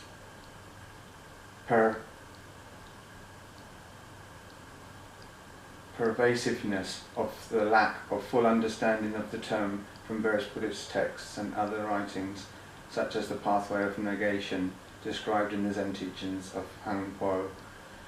Subsequent to the quote, teachings of Han Po continue to evolve to consciousness levels 1960s. Okay. It's very convoluted, isn't it? It is, yeah. He's But I would recognise that sometimes there is a point where somebody's saying that if I let go of my identity, yes, then I would be nothingness. yes, But the very fact that what you are, that has created the imaginary you, has come from the nothingness, but it's now claimed, you were saying it earlier, that has now claimed that to be you. You would be more you. I always remember Dr. Seuss, what is it? Today you will be you. More truer than true. Because only you can be youer than you. Yeah? It's Moody going back to this is created fictional character of who you are, and so if you let it go, then you open up a lot of possibilities of then spontaneity happening through you.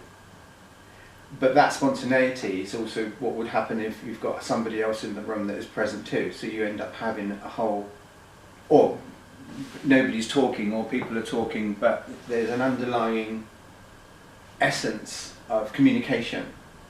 There's what they call it, non-local communication. yes, no. Yeah, and that's the same as if you change the way you look at things, you look at change. If I change by walking in the room to someone and they anticipate or they don't realise that change, there's something within them that recognises that I've changed, and there's that they are is recognised. That maybe on the surface of it.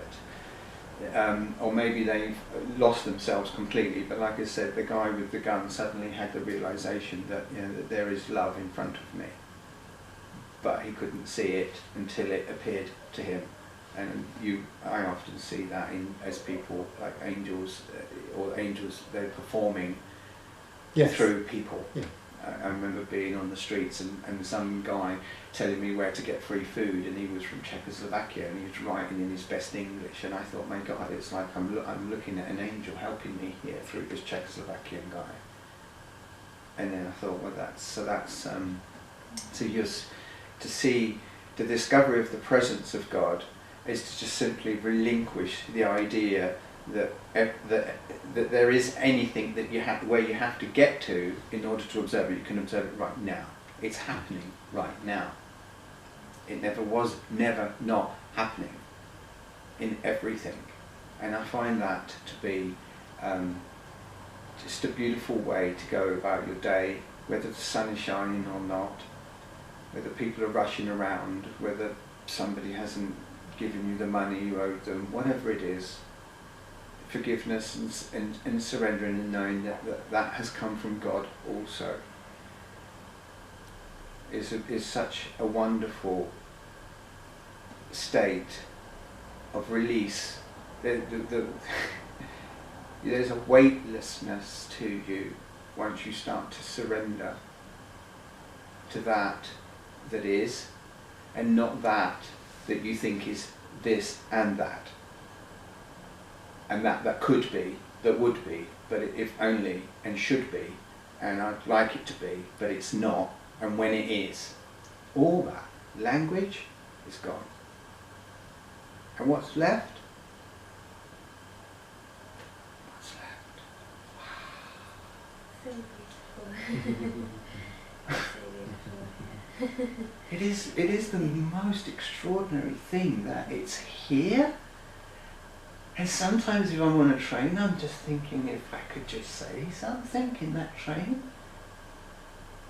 And there's an emotion to it, that there are tears of joy and sadness all mixed up, all in the same time. But then I remember, the first experience I had of this, funnily enough, was in a movie called American Beauty. I don't know if you've watched it. Yeah. Mm-hmm. And there's a scene where there's a plastic bag moving around. And he's talking to her. And he says, sometimes my heart feels like it's going to burst. And then I remember to breathe. And let it go. And I watched that many years ago. And I was in tears. I couldn't watch the movie. I was just, tears were falling and soaking me. And I looked around and I couldn't see anyone else crying. And I thought, because he talks about a benevolence behind all things. And it really, it was... And before I went to see that movie, I could have watched 2 movies, and it was strange because a couple said to me, they just came up to me, and I'm looking at the things, and they said, go and see this movie, it's brilliant. I thought, well, if some strangers come up to say to go and see it, I'm going to have to go and see it. And I watched it, and it changed my life. So, and there's a whole process. It's just, I think sometimes that people have these audience. I think, is it one of the Buddhist monks, before he comes on stage, when his presence is in the building, people start crying. Mm. That's how powerful he is in the presence that he's in. Yes. Why are they crying? Are they upset? Are they happy? What? They're crying in recognition of that they are, that is so covered up in their everyday life by all the things they've got to do, and all the things that they feel they need to think about. And I think that's just so powerful. And it's just beautiful to... My mind always tells me, yeah, but Simon, you just deluded, man. You just deluded. You think that you've discovered something. It's... wow. It brings me so much joy just to hear you speak about truth. It really does. It really does. I thank you for the confirmation, because yeah, I told you, sometimes I think that I just come in and I'm not going to say anything, I'm just going to sit here, I'm not going to do my thing. And then I'll get to a meet-up and I'll say something. And then I'll think, well, I should be the guy giving the meet-up. Because you've come here today, and then there's going to be this transformational process, there's going to be this surrendering and willingness to really touch the divinity within you. You are divine. More than that your mind is ever going to comprehend, because it will never comprehend the divinity within you. You will experience the divinity.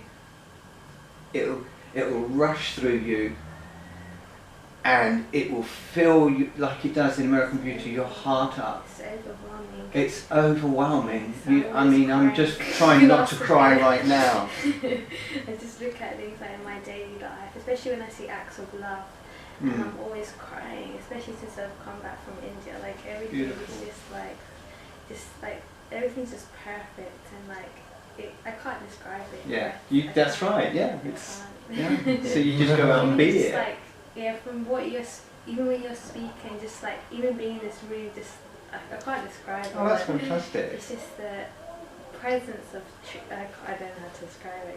Yeah. I like the word joy. I mean, that's one that they often say, that there's a perpetual joy that's always sitting in the background of your being, and it just starts to get covered up. And as long as you're always taking the post-its, I don't know if you've seen that movie where God decides that guy, what's his name, Jim Carrey, yeah, and it's all post-its, yeah, and you're full of post-its, sometimes just completely obliterating what it is that you could really see, and what's seeing is what's written on the post-its, and what people are seeing is that, and you remove them, and some are quite heavy, and Mooji does that squirrel story as well, really good, yeah. And that, when that story that he does about the it's just, no wonder he starts crying.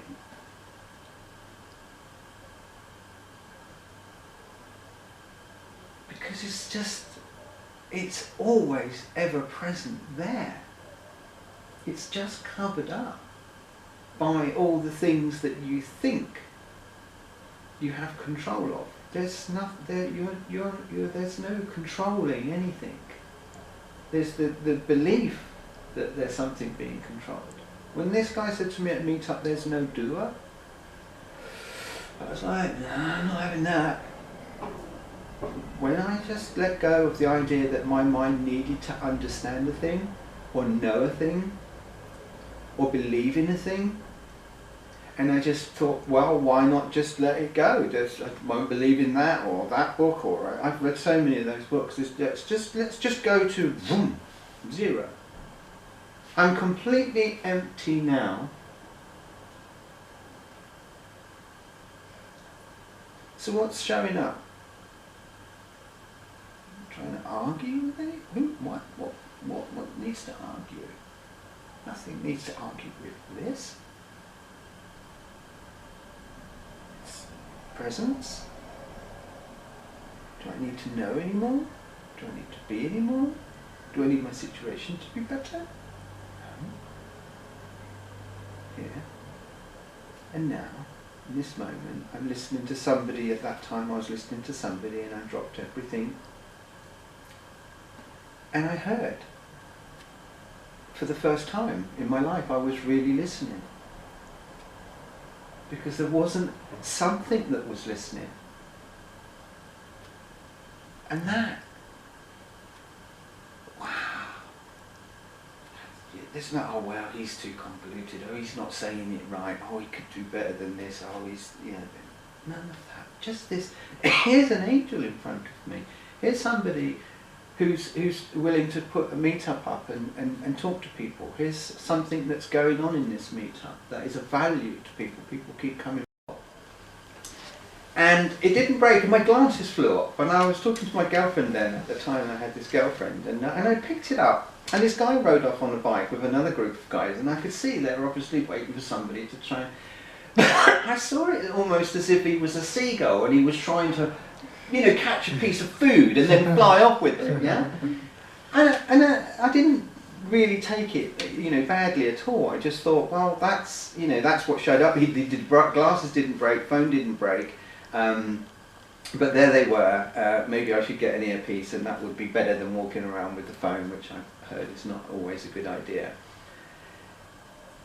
But recently I had something that had happened to me, and my mind wanted to turn it into a highly aggressive and what I should have done in the circumstance. And then it comes up with the same scenario every time. Only this time I watched it like a movie. And today actually was, I thought, I did exactly what I was supposed to do. I did exactly what was, talked my way out of a situation without harming anybody, without any violence, and left that situation. Because that situation that I was in, the people were on drugs, so there weren't really people present, like with people who are alcohol. There's not. Was this happened today? No, this was a few years back when I actually got into a room. I got a room. I don't know my story. I lived 2 years on the streets, so, to see what would happen on my spiritual journey. And then at some stage I got into a room, but the people that live on the streets to get into rooms often have mental health problems, addictive problems, gambling problems. And this guy had a girlfriend, and they started to go onto drugs, and then a whole violent episode started to unfold. And at the time I thought of all the things that I should have done or could have done. Also the amount of power that was held within that environment at the time was very, very powerful. But I was actually happy to leave from there and go back and sleep under my church that I was sleeping under. I felt safer doing that than living in an environment where any moment now that they could have kicked my door down in the middle of the night and beat me up or something. And it was safer to see. And I'd have this recurring idea that the mind wanted to say, yeah, but you could have done this, and why didn't you do that? And then it makes, it's like when people watch a movie and the bad guy gets beaten up, it makes them feel good. But it's not them that it's making feel good, it's their mind. That most mind movies are designed for the mind to be sucked in and get this entertaining value. It's your mind that's being entertained, not you. It depends what kind of movie it is. So it's been a very interesting journey, and at a certain stage there's only what's left when there isn't any tomorrow that you are guaranteed, because there's no guarantee that there is a tomorrow because it doesn't exist yet. There's a curiosity then to see what shows up, rather than tomorrow's going to be alright, it's going to be okay, I'm going to get some money, I'm going to get some work. You don't, there's no worry about that. In my lifestyle now, I still live as a homeless. The only difference is I paint and decorate, and I work where I live where I work. So I have redesigned not having to sleep on the street, designing my life to just being free. A free, totally free spirit with no attachments, just keep what I can carry. And in that, only recently, something sparked an inquiry in myself that became, there's no more inquiry. I'm not inquiring into the knowingness anymore. The inquiry is in the not know, that I don't know. I don't believe that I know. I don't know. The mind thinks that it knows. That's when the spontaneity comes out, that when you need to know something, you will know it. You'll either know it in wordage, or you'll know it in something that's happening in front of you. And then there does seem to be a little bit of a change in the way that reality is perceived. Not constantly. I don't have it constantly. Like it's spontaneous, just the way life flows. Like even like with myself, like I don't like even think about things so much anymore. Like especially when you're just in the, I guess to say empty. Yeah, okay, that's fine. Yeah, Emptiness. to Yeah. say emptiness. Yeah. It's just like, it's just things happen. Like God truly takes care of you. Like everything provides. Like food is provided. Like there's nothing to worry about. Like it's just amazing. Isn't it? Yeah. It's just, You know it, you see, because you're and if you're not trying to hold on, you don't try and hold on to that feeling, because you're constantly vigilant. because they could occur that something doesn't show up that you needed to. But what happens is you let that go too. So you needed somebody to pay you back some money, for example, to get a plane ticket to go somewhere because it was for someone's wedding, and it's not showing up. And I was talking to Sabbir about this, where I was going to get this credit card from this woman that I'm working for to use to buy materials. And I thought, well, this is good. I'm going to get a card. I don't need to keep asking her for money. And then the bank guy manager, he was saying, oh, I can't do that on this account. And I felt myself getting a little bit, oh, you know, that would have been really good. And then just thinking, well, that's okay, that doesn't matter. And within the same minute, he went, shh, oh no, actually on this account, I can offer 2 debit cards on the account, it's not a problem. So there's an actuality that's occurring. So the idea sometimes, if you look back on your life in instances where something happened, and then you did kind of let it go, or you spoke to a friend on the phone and you put the phone down, the very thing that wasn't going to happen is now happening. And then, yeah? And it may or may not, but you have no interest in that it has to or it doesn't have to. And you want to attach a spiritual meaning to it, because it's great to do that with people then and have a little story where I let it go. It was something that then happened. But that's just a story. It's for people to have the experience like you're having now for yourself and know the reality of it. And there's a depth. Who was I joking with earlier? Yeah. A depth. You can go as deep as you like. I was telling somebody, I don't know who it was, I said, at one stage you're going to hit the bottom and bump your head, and you're going to be ringing Eckhart up saying, where is this depth, you know, because I've hit the bottom, you know, of this depth, you know, infinite depth? Yeah, right. And my infinity lasted 5 minutes. Yeah, I counted it on the clock. I was in infinity for 5 minutes. So it's fun because everything is there is, you can be serious here too if you want to, you know, so you can seriously get it serious, you know, but make it serious. Don't pretend you're being serious, just, you know, oh, this is serious. Yeah. No, seriously, this is serious. You'll start laughing because you can't. It's not like some cosmic joke on you, yeah? If you're an infinite being, anything that's happening here, yeah? You're having an experience, your mind's then translating into it, oh my God, you know, with the cancer thing or illness for me, I never get ill. I always used to think, my God, it'd be amazing if I got cancer. Imagine if I got 6 months to live. Oh, flipping heck. Do I tell anybody? Do I tell my kids? Should I tell the woman that I'm working for? What would I do? Oh my God, such fun. So it doesn't come because there's this person that says, like, let's play with that then. That would be awesome, wouldn't it? Yeah.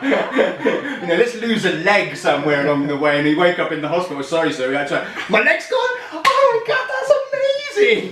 Like, we've never seen anybody react like this before. Can you imagine that? You know, wow, I got one leg, it's going to make my experience so much more different than it was before.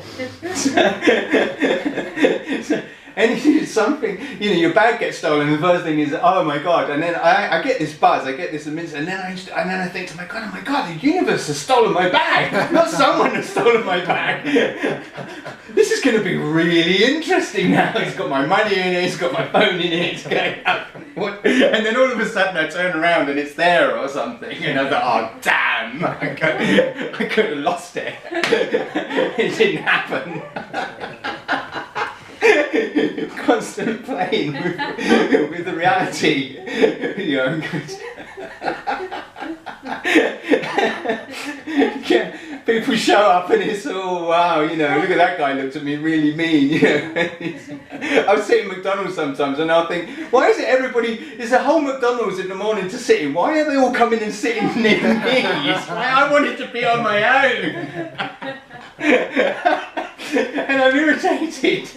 You can get up and go and move to another table. Yeah, but now they're looking at me like there's something wrong with them. Oh, now I'm making up a story. Oh, it's because they're foreigners and oh my God, isn't it? Yeah, right, okay. So your mind is just constantly, yeah, it'll entertain you endlessly. And one of the things I discovered here is that before I had any insight into anything was that this is here as pure entertainment. But it's the best entertainment, because instead of like a movie where you know the hero whatever and you get scared for a while, but people are into movies. But this movie is really seems so real, and you're entertained even when you're miserable and everything sucks and it's pointless, it's meaningless. I might as well not be here. Nothing matters to me anymore. And suddenly it's like, wow, that's just so entertaining. But at the time, you think to yourself, well, that's true. I might as well just top myself. No one will care because nobody loves me. When you love yourself, you don't need any other love to complete you. You are love. That's all there is here. Is nothing but love. It's not real. And the mind makes it real and says, yes, but then there's got to be love, and those people shouldn't be starving. There are no starving people over there. They just appear to be, yeah? Oh, we'll go and save them, yeah?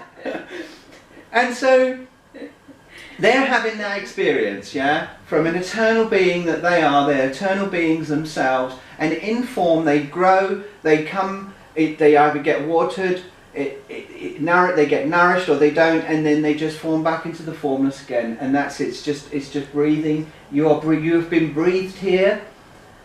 You are here. You are present to be here, which is the most gifted thing that you can have, is to truly be present to being here. Many people go through life in their story, dying with their story. It still doesn't matter. They've come and they've had an experience. Whether it's reincarnation, whatever it is, you can come back. This human species is awesome. It has so much potential and possibilities to become from where it comes from, to be in the manifest, but know that it is not this, that it doesn't believe in itself, yet it is here and can play much more than it could ever do before. Whereas what we're playing with is our minds. The minds are playing with us, and when there's no mind anymore, then the presence is here in the manifest, even though it's coming from where it's coming from. It's producing. Yeah, it's a beautiful, and this universe is huge, and it's full of that they have to be the expression of itself, through itself, for it. And this is Neil Donald Walsh talks about this sometimes, the beautiful aspect of, that you are the singularity, and to have an experience of yourself, you needed to separateness in order to feed back but that's all happening in a whole. It's even these concepts I dropped, these beliefs I dropped, in everything in religion, everything in every book, to really witness. And the witnessing is different from a witnessed point that isn't coming from that something is or isn't a thing. It's totally different. The sea, what is it Mooji says, that the waves sea go back is into not the scene. Oh, the sea is not the scene. Yeah? When you see, when you really see,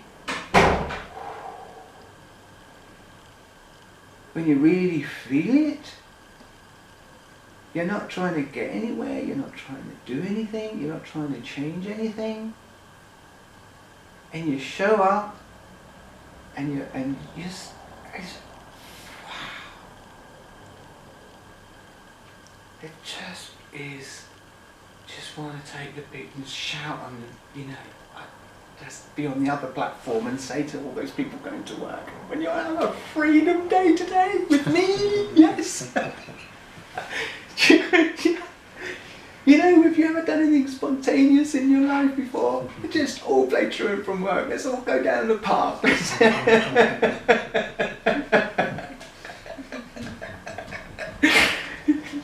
Just do it, man. And yet there's nothing that you need to do in order to attain it. That's what these books do. They make it sound like there's something that you've got to do. Really, they're actually telling you, but your mind's reading it, you're not reading it yet. It's only when you reread it without your mind present that you suddenly realise just how simple It is the suggestion in the books has been all along. You've been reading it like, it's going to tell me in a minute, yeah? Oh, no, that's too convoluted. No, I don't get that bit. No, I don't agree with that. Yeah, everything that's doing that eye is eyeing. What is it? Selfing. Paul Hederman says it's called selfing. So they take these selfies, don't they, every time? But their mind, when you get embroiled back into the mind, you're selfing. Yeah, you're going back into that other self that is what's convinced you that you think you are. You're selfing. You're selfing.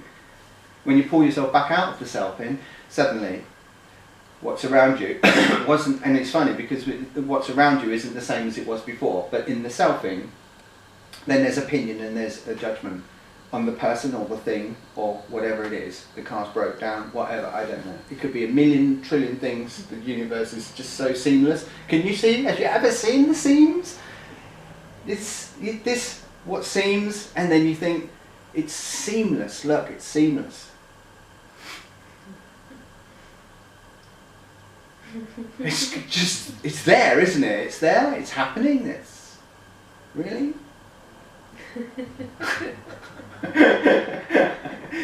And if you expand yourself, have you ever done that around the world? Like you do that, you're in London and then you expand yourself down the road and then you go a little bit further and then you go around an ocean and then suddenly you go around the whole planet and then you see all these little things doing stuff, yeah? Doing what they're doing, yeah? And they are amazing because it's just like looking at a microcosm of a world in a little petri dish, really. There's all this doing thing that's going on. All these billions of cells in your body that keep you alive. You're not doing that. You never did that. And so there's a miracle. Just look at yourself, look at your hands. It's a miracle. It's an absolute, if every day everybody woke up in the morning and just suddenly realised how flipping new the day was. Before they come flooding in with, gotta get this done. You know, there's nothing wrong with getting the things done, but the idea that, you know, it's a drudgery. People say to me, oh, you work, you know, when I'm plastering ceilings, and I go, no, it's never work. It hasn't been work for a long time. It's not work, it's a pleasure. I do it for nothing sometimes for people. So I just volunteer my services and just go and do some work for somebody, and yeah, it's a pleasure to do it. It's yeah.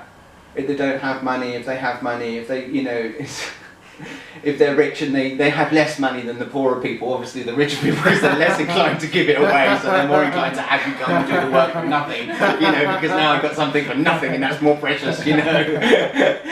But what shows up for me is working for people that have a question, and I stop, and this question comes to me, this person comes to me, and I clear myself and allow myself to be the conduit so that they can have a conversation with themselves.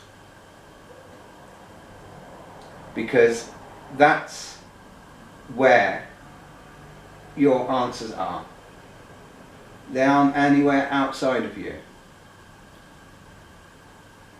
When you can be that for another without your opinion or judgment and stand with your friend in absolute presence, it's the greatest gift you can give them, more than any amount of money, more than any amount of advice that you think that you've read from any book.